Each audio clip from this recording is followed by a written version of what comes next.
ഖത്തറിൽ നടത്തിയ ആക്രമണം ഇസ്രായേലിനെ വല്ലാത്ത ഒരു ഒറ്റപ്പെടലിലേക്ക് നയിച്ചിട്ടുണ്ട് എന്ന കാര്യം വ്യക്തമാണ്. ഇനി ഒരിക്കൽ കൂടി ഖത്തറിൽ ആക്രമണം നടത്താൻ ഇസ്രായേൽ തയ്യാറാകില്ല എന്ന ഉറപ്പ് അമേരിക്കൻ പ്രസിഡന്റ് ഡൊണാൾഡ് ട്രംപ് ഖത്തറിനും നൽകിയിട്ടുണ്ട്. അതോടൊപ്പം ഇസ്രായേലി ബന്ദികളെ വിട്ടയക്കണമെന്ന് ഹമാസിനും അമേരിക്ക മുന്നറിയിപ്പ് നൽകി. ഖത്തറിൽ നടന്ന ആക്രമണം പൂർണ്ണമായും ഇസ്രായേൽ പ്രധാനമന്ത്രി ബെഞ്ചമിൻ നെതന്യാഹുവിൻ്റെതാണ് എന്ന നിലപാട് ആവർത്തിക്കുകയാണ് ട്രംപ്. അതുകൊണ്ട് തന്നെ ഈ ആക്രമണം ഇസ്രായേൽ അമേരിക്ക ബന്ധത്തിൽ വിള്ളലുണ്ടാക്കിയോ എന്ന് സംശയിക്കാനും ഇടവരുത്തും. പക്ഷേ അതോടൊപ്പം തന്നെ ഖത്തറിനെ ആക്രമിക്കില്ല എന്ന് ഉറപ്പ് നൽകിയതായും ബന്ദികളെ വിട്ടയക്കണമെന്നും ആവശ്യപ്പെടുന്നതിലൂടെ അമേരിക്ക ഇപ്പോഴും ഇസ്രായേലിനെ പിന്തുണയ്ക്കുന്നുണ്ടോ എന്ന സംശയവും അന്തർദേശീയ രാഷ്ട്രീയം നിരീക്ഷിക്കുന്ന ഒരാൾക്കുണ്ടാകും. ഇപ്പുറത്ത് ഇസ്രായേലിനെതിരെ നയതന്ത്രപരമായ പ്രതിരോധവും അതോടൊപ്പം വേണ്ടിവന്നാൽ അക്രമം നടത്തുന്നതും അടക്കമുള്ള കാര്യങ്ങൾ അറബ് ലോകവും ചർച്ച ചെയ്തിട്ടുണ്ട്. ഈ സമയം നെതന്യാഹുവിൽ നിന്ന് വന്ന മറ്റൊരു പ്രസ്താവന ഹമാസിനെ എവിടെയായാലും വധിക്കുമെന്നും ഇല്ലായ്മ ചെയ്യുമെന്നുമുള്ള ആവർത്തനമാണ്. ഖത്തറിൽ കഴിഞ്ഞ ചൊവ്വാഴ്ച നടന്ന ആക്രമണത്തിന് പിന്നാലെ ഇസ്രായേലും അമേരിക്കയുമായുള്ള ബന്ധത്തിൽ നേരിയ ഉലച്ചിൽ സംഭവിച്ചിരുന്നു.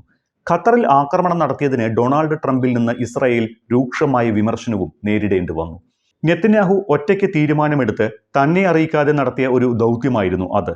തനിക്ക് പോലും ആക്രമിക്കുന്നതിന് മിനിറ്റുകൾക്ക് മുൻപാണ് വിവരം ലഭിച്ചത് എന്നുകൂടി ട്രംപ് പറയുന്നുണ്ട്. എന്നാൽ ഇതിനുശേഷം ട്രംപ് നെതന്യാഹുവുമായി ആശയവിനിമയം നടത്തി. ഖത്തറിനെ ഇനി ആക്രമിക്കില്ല എന്ന ഉറപ്പ് നെതന്യാഹുവിൽ നിന്ന് വാങ്ങിയതായാണ് ട്രംപ് പറയുന്നത്. ഇക്കാര്യം ഖത്തർ അമീറുമായും ട്രംപ് ചർച്ച ചെയ്തിട്ടുണ്ട്.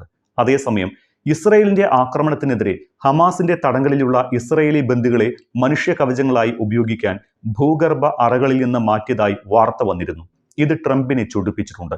അങ്ങനെയൊരു നീക്കം ഹമാസിനെ എന്തിനാണ് ചെന്ന് ചാടിക്കുക എന്ന് അവർക്കറിയുമെന്ന് താൻ കരുതുന്നുവെന്നും ബന്ദികളെ മോചിപ്പിക്കുകയാണ് വേണ്ടത് എന്നുമാണ് ഇക്കാര്യത്തിൽ ട്രംപിന്റെ പ്രതികരണം. ഖത്തറിലെ ആക്രമണത്തോടെ അന്താരാഷ്ട്ര തലത്തിൽ നെതന്യാഹു കൂടുതൽ ഒറ്റപ്പെട്ടിരുന്നു. ആക്രമണത്തെ അമേരിക്ക തള്ളി പറഞ്ഞു. അറബ് മുസ്ലിം ലോകം ശക്തമായ കെട്ടുറപ്പോടെ ഇസ്രായേലിനെ നേരിടാൻ തീരുമാനിച്ചു. ഐക്യരാഷ്ട്ര സഭയിൽ പോലും ഇസ്രായേലിനെതിരെ കൂടുതൽ രാഷ്ട്രങ്ങൾ രംഗത്തെത്തി. ഇതെല്ലാം നെതന്യാഹുവിന് തിരിച്ചടിയാണ്. പക്ഷേ എന്നിട്ട് പോലും ഹമാസിനെ ഉന്മൂലനം ചെയ്യുക എന്ന നിലപാടിൽ നിന്ന് പിന്നോട്ടില്ല എന്ന നെതന്യാഹുവിന്റെ നിലപാട് ചില സൂചനകൾ നൽകുന്നുണ്ട്. ട്രംപിന് ഉറപ്പ് കൊടുത്തത് പാലിക്കുമോ എന്ന കാര്യത്തിൽ പോലും നെതന്യാഹുവിനെ സംശയിക്കേണ്ടി വരും. ഹമാസിനെ ലക്ഷ്യമിട്ട് വിദേശത്ത് ഇനിയും ആക്രമണം നടത്തിയേക്കുമെന്നാണ് ബെഞ്ചമിൻ നെതന്യാഹുവിന്റെ നിലപാട്. സ്വയം പ്രതിരോധത്തിന് അവകാശമുണ്ട് എന്നും അതിർത്തി കടന്നും അത് വിനിയോഗിക്കുമെന്നുമുള്ള നെതന്യാഹുവിന്റെ തുറന്നു പറച്ചിൽ ഹമാസ് നേതാക്കളെത്തുന്ന ഏത് വിദേശ രാഷ്ട്രത്തെയും ആക്രമിക്കും എന്ന് തന്നെയാണ്. അതേസമയം ഇന്നലെ ജെറൂസലേമിലെ ധനമന്ത്രാലയത്തിന്റെ അക്കൗണ്ട് ജനറൽ കോൺഫറൻസിൽ നെതന്യാഹു നടത്തിയ മറ്റൊരു പ്രസ്താവന കൂടി ശ്രദ്ധയർഹിക്കുന്നുണ്ട്. ലോകത്ത് സാമ്പത്തികമായി ഇസ്രായേൽ കൂടുതലായി ഒറ്റപ്പെടുകയാണ് എന്നാണ് ബെഞ്ചമിൻ നെതന്യാഹു പറഞ്ഞത്. രാജ്യത്തിന് പിടിച്ചു നിൽക്കാൻ കൂടുതൽ സ്വയം പര്യാപ്തരാകണമെന്ന ആഹ്വാനം കൂടി നെതന്യാഹു നൽകുന്നുണ്ട്. അതിന് വിദേശ വ്യാപാരത്തെ ആശ്രയിക്കാതെ സ്വന്തമായൊരു സമ്പദ് വ്യവസ്ഥ ഇസ്രായേൽ വളർത്തിയെടുക്കണമെന്നാണ് നെതന്യാഹുവിന്റെ ആഹ്വാനം. ഇത് വലിയൊരു തിരിച്ചറിവാണ് ഇസ്രായേലിന് നൽകിയിരിക്കുന്നത് എന്ന് കാണേണ്ടി വരും. ഗാസ കൂട്ടുകുരുതിയുടെ പശ്ചാത്തലത്തിൽ വ്യാപകമായി ഇസ്രായേലുമായുള്ള വിദേശ രാജ്യങ്ങളുടെ വ്യാപാര കരാറുകൾ റദ്ദാക്കപ്പെട്ടിരുന്നു. ഇത് കനത്ത ആഘാതമാണ് ഇസ്രായേലിന് നൽകിയത്. ഇതെല്ലാം ഇസ്രായേലിനെ സാമ്പത്തികമായി ഒറ്റപ്പെടുത്തിയിട്ടുണ്ട് എന്നാണ് ഇതിൽ നിന്ന് മനസ്സിലാകുന്നത്. എന്നാൽ നെതന്യാഹു ഭരണകൂടത്തിന് പ്രതിപക്ഷത്തിൽ നിന്ന് അതിരൂക്ഷ വിമർശനവും നേരിടേണ്ടി വരുന്നുണ്ട്. ഖത്തർ ആക്രമണത്തിന്റെ പശ്ചാത്തലത്തിൽ അമേരിക്ക ഉൾപ്പെടെയുള്ള സഖ്യകക്ഷികളിൽ നിന്ന് നെതന്യാഹു രൂക്ഷ വിമർശനം ഏറ്റുവാങ്ങിയിരുന്നു. അതിനു പുറമെ ഇസ്രായേൽ ഒറ്റപ്പെട്ടിട്ടുണ്ടെങ്കിൽ അത് സർക്കാരിന്റെ തെറ്റായ നയങ്ങളുടെ ഫലമാണ് എന്ന് പ്രതിപക്ഷം വിമർശിച്ചു.